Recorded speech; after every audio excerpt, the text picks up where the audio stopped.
To resuming debate, and the honourable member for Kildonan St. Paul. Thank you, Mr. Speaker, and I will be splitting my time with the member from Mégantic-l'Érable. Yesterday, the federal Liberal government tabled its first budget in over 2 years, which happens to be the longest period of time our country has been without a budget in Canadian history. And it was the first budget in a crisis so vast in scale that the last time we faced a crisis of this magnitude was the Second World War. That was the last time Canada was at this level of financial burden. It was also my first budget as a member of Parliament, and all things considered, the pressure was on for the Liberal government to get this right and deliver a real plan to secure Canada, to get us out of this crisis and recover our economy. And I listened very intently to the budget speech yesterday, hoping to hear something that would give me and the people of my generation the confidence that the Canada of tomorrow will be better than the Canada of today. But I regret to say, Mr. Speaker, that following the Deputy Prime Minister's speech, that I did not feel that confidence. As Canada braces for the third wave of the COVID-19 pandemic, I have spent a significant amount of time, as we all have, reflecting on what's at stake. The crisis we face in this country and around the world, the uncertainty of the future, the uncharted waters, and the millions of deaths and economic casualties feels at times unsurmountable. And every week I spend a morning calling my constituents, and I can confidently and sadly say the anxiety, the fear, and the worry is palpable. Confidence in the future is not a common commodity amongst the people right now, Mr. Speaker. And it's really no wonder. Tens of thousands of small businesses have closed, as we know, each one representing a Canadian family that put their heart and soul, years of sacrifice and work into their business that contributed to the cultural landscapes of our communities. Millions more Canadians depended on these businesses for employment, to put food on their tables and to live their lives, and now these opportunities are gone.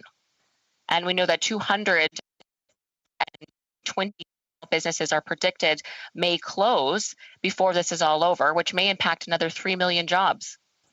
And yet, what's frustrating is that not all countries in the world are facing a third wave as we are here in Canada. The United States seems to be well on the road to recovery, and the United Kingdom, same thing. They're holding fast to their plan to fully reopen in 2 months. So why is it not that this is not the case in Canada? This is really what I don't quite understand. Why is it that the third wave of the COVID-19 pandemic is now raging in Canada's 4 largest provinces, with Ontario entering a 6-week stay-at-home order and closing schools indefinitely to try and stem the exponential growth of this virus? And Manitoba just announced further restrictions as well. But if you listen to this Liberal government, they're trying to pin the blame for this third wave on the provinces. And yet, if nearly every province is facing this third wave, and if other countries are managing to do better, perhaps the fault lies with the lack of national leadership, with our Prime Minister and his Liberal government. Canada has more deaths over 85 years of age than our American counterparts, and we now exceed the U.S. in new per capita cases. The U.S. has provided its citizens with over 250 million vaccines, and in Canada, we've had less than 10 million. It's really shocking how far apart we are from our neighbors to the south and across the pond. And just last week, the Prime Minister stood in this House and repeated this bizarre misinformation that the UK was in the midst of a third wave, when in fact the UK's COVID daily infection rates are a quarter of Canada's daily total, despite having double of our population. So it seems that countries that more successfully procured vaccines have been able to prevent the level of death and hospitalizations and economic closures that Canada is now experiencing. So Canadians are paying the price for Liberal mismanagement of the pandemic, and this third wave is the Prime Minister's third wave, Mr. Speaker. And he has left Canadians unprotected and not secure.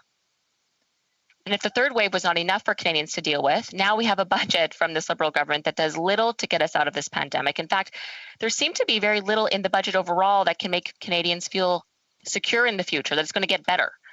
There really did not seem to be a coherent, thoughtful, strategic, or really innovative plan for recovery in this budget. And I do believe that Canadians were really hoping to see something like this. I think they were hoping to wake up in the morning and see headlines, finally a plan. And yet that wasn't the case, Mr. Speaker. We now know the deficit for this past difficult year hit $354 billion. And next year it's projected to be $154 billion. And further, the budget predicts that our federal debt will grow to $1.4 trillion by 2026, which is double what it was before the pandemic, which means what took 150 years, the debt that was created in 150 years, was doubled in a few short years. And the Minister of Finance continues to tell us that it's all good, we can afford this because interest rates are low. But as Jack Mintz, professor of the University of Calgary School of Public Policy, has said, to quote him, he said, "It's kind of like rolling the dice. We are hoping that this huge amount of stimulus won't impact inflation and interest rates, even within the next 5 years or beyond," end quote. So we're hoping, but there really is no guarantee. And the Liberals are just guessing and hoping that this tremendous gamble, that gambling the future of Canada, will all work out and everything will be just fine. But we know from 6 years of this Liberal government that they do not keep their promises to Canadians. And despite promising in 2015 that they would only run 3 modest deficits, and we all remember this, of $10 billion, the Liberals spent over $100 billion in deficits in their first 4 years. And they justified this by promising it would create amazing economic growth. And yet Canadians experienced sluggish economic growth during the Liberals' first term. And as the Conservatives warned before the pandemic crisis, spending $100 billion of debt with little economic growth was foolish and selfish and left us more financially vulnerable when and if a crisis hit Canada. And then it did hit Canada. Mr. Speaker, the truth is that the overwhelming majority of members that rise to speak on this budget will not have to deal with the long-term or even medium-term consequences of this type of spending and this mismanagement. It's my generation that will be on the hook for this bill, and as it now stands, we are the first generation since World War II to inherit worse than our parents, or from our parents. Millennials are dealing with a decimated job market, soaring housing costs, increased debt, and a dim economic future with really what seems to be no end in sight. And the situation has only intensified after 6 years of this Liberal government. But the last time the Liberal deficits didn't work to create economic growth. So why should the Canadian people trust that this time it'll be different, that all the spending announced yesterday would deliver better results? I'm not buying it, Mr. Speaker. And despite all of this and all of these deaths and all these closures, the loss of freedoms for well over a year, the fear, the anxiety, the worry, and the incomprehensible spending and debt burden for future generations, what has been the tone from this Liberal government, and how is it that they've really been viewing this crisis? Well, from last week's Liberal Party convention, we know that the Deputy Prime Minister sees this crisis, and I quote, "COVID has created a window of political opportunity." She said that. And then when the Prime Minister was asked last week if he would do anything differently to avoid the devastation of the third wave, he simply replied that he had, quote, "no regrets," and would not change a thing. This is not leadership, Mr. Speaker. This is political opportunism and a Liberal Prime Minister who fails to grasp the severity of his failures. And I wonder if perhaps the Liberal government doesn't take the time to speak to isolated seniors or out-of-work newcomers and devastated small business owners to truly try and understand what the past 13 months has done to people in Canada. I feel if they had, they would never have said these offensive and insensitive comments. These comments do not make Canadians feel secure that this Liberal government knows what they're doing. Thank you, Mr. Speaker. And to conclude, I will share yet again what I'm hearing on the ground in my own riding, where I have spoken to many parents that tell me their little children are depressed and don't want to eat. I've had elderly women been very emotional with me on the phone, saying they don't want to spend the last few months or years they have on this earth locked in their apartments away from their grandkids. I have had grown men cry to me on the phone as they've watched their life's work, their small business, go up in flames. And the most frustrating part for everyone is that there's nothing they can do about it. They can't force the Liberal government to care or to show competency or to prevent the third wave. They can't go back in time and stop the Liberals from wasting 100 days betting on a Chinese company to produce vaccines for Canada, only to be embarrassed and dismissed by the Communist Party of China and put Canadians 3 months behind other countries for viable vaccines. They can't go back and force the Liberals to heed the Conservatives' advice to close the borders when we first learned of this mysterious virus wreaking havoc on China and later Italy. But that's our job as parliamentarians, to hold this Liberal Prime Minister to account. And I, along with my Conservative colleagues, have been standing virtually in this House for months, almost over a year, pleading, asking, demanding that the Liberals show leadership, put forward an innovative strategic plan, and take care of our country's finances so they don't bankrupt Canadians and bring on a second Great Depression. I wish Canada's Prime Minister would acknowledge the impact of his decisions and lead with humility, given the enormous toll his mistakes have had on Canadians, and bring forward a real plan to get us out of this. And Mr. Speaker, I will close by saying that I am proud of the resilience and the strength of the people of Kildonan and St. Paul, and I'm thankful for their prayers, their kindness, and support. And really that support gives me strength to keep going in the tough days. And it is my duty to represent them, and I will continue to faithfully fight these battles on their behalf and fulfill my duty as their Member of Parliament. Thank you, Mr. Speaker. Questions and comments? Well, we'll first go to the Honourable Parliamentary Secretary to the Government House Leader. Thank you, Mr. Speaker. It is disappointing in terms of listening to conservative spin or misinformation being provided. You know, the government from day one, whether it's the Canada Emergency Wage Subsidy, the Emergency Rent Subsidy, the Emergency Business Account, Credit Availability Program, the CERB program, direct support for seniors, people with disabilities, and so much more. This government has been there in a very real and tangible way over the last 12 months plus to be there for Canadians in a very real and tangible way. We will have over 40 million doses of vaccines before the end of June. Mr. Speaker, I'm wondering if the member could tell the House, does she believe that it was the federal government's fault that Manitoba was leading during the second wave back in November?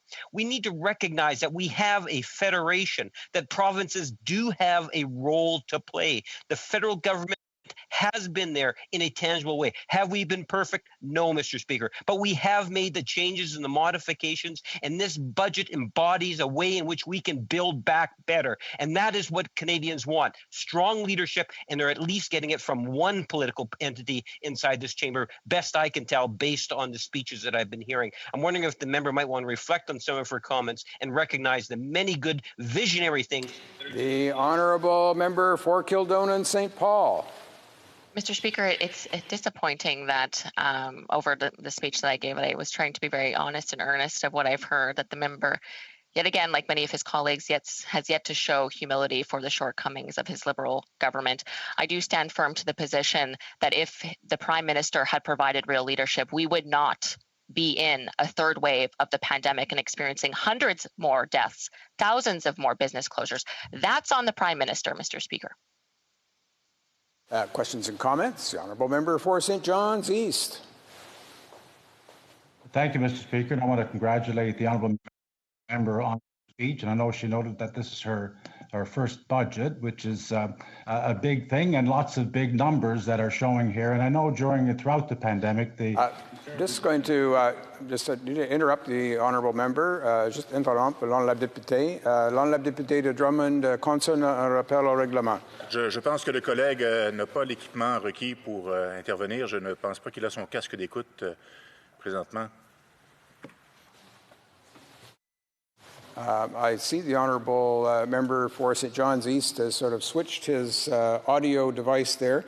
We'll just ask him to start again with his question, and just make sure that we've got audio functioning properly. And je remercie l'honorable député de Drummond pour son intervention. The Honourable Member.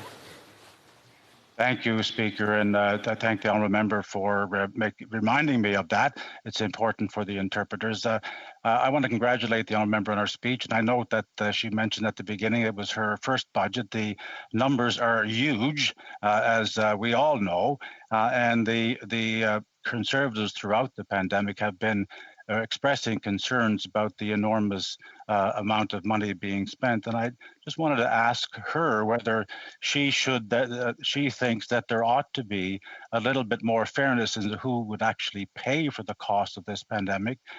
You know that we have been talking about the necessity for a wealth tax, for the fact that during this pandemic, billionaires have earned billions more money during this, and would she and her colleagues support a fair share of that cost of this being paid for the ultra wealthy, by the wealthy? The Honourable Member for Kildonan St. Paul. Thank you, Mr. Speaker, and I thank the Honourable Member for his question. And I think what I would say is that, you know, the people that we should be asking whether it's fair to who's going to pay for this is my generation, the millennial generation, and their children are going to be the ones burdening the tax increases that will surely come to pay for this. We know that inflation is coming. We know that interest rates are coming. And yet this Liberal government, before the pandemic, was setting us up for failure should a crisis hit. And as I mentioned in my speech, we were left with low defenses because of the amount of money that was spent before. And now with this just unbelievable amount of spending, we've doubled the Canadian debt of 150 years it took to make it. We've doubled that in now, 2 years? It's unbelievable. So I think the unfairness lays with future generations that are going to have to pay for this. And there's been zero acknowledgement from this Liberal government of the debt burden they're putting on future generations and the severe consequences that that may have on the public services provided by the Canadian taxpayer from the federal government. C'est un commentaire. La députée de Drummond. Merci, M. le Président. J'aimerais entendre les impressions de ma collègue de Kildonan-Saint-Paul sur les absents du budget, sur le fait qu'on laisse encore les gouvernements provinciaux et le gouvernement du Québec avec un système de santé sous-financé parce que la part du fédéral est réduite d'année en année et que le fédéral refuse, que le gouvernement libéral refuse d'augmenter les transferts en santé. Et aussi la question des médias régionaux, parce que je suis convaincu que dans son comté aussi, il y a des médias régionaux qui souffrent beaucoup de la crise. Alors j'aimerais l'entendre un peu, les commentaires qu'elle pourrait avoir à nous partager sur ces absents du budget, M. le Président. La députée de Kildonan-St. Paul. Thank you, Mr. Speaker. And I thank my honourable colleague from Quebec for his question. And there's a number of things not in this budget, like a plan of how we're going to get out of this, and a real strategic, innovative, thoughtful plan of how we're going to get our economy back to normal and make sure the days of tomorrow are better than the days of today. But on the healthcare transfers, I mean, the Conservatives have been very clear on this. We know that the provinces, the healthcare burden on them is incredible. And we believe that provinces should have more autonomy to spend healthcare dollars how they see fit in their regions. We know no two regions are the same. And what's interesting, Mr. Speaker, is that the Liberal government will talk about, oh, vaccine distribution is provincial jurisdiction. Oh, this is provincial jurisdiction. Oh, that's the province's jurisdiction. So it's not our fault, it's their fault. And yet when it comes to something like the childcare announcement, which is clearly in provincial jurisdiction, that's not a problem to them. They're happy to spend billions of dollars in provincial jurisdiction when it suits their electoral fortunes, Mr. Speaker. Resuming debate.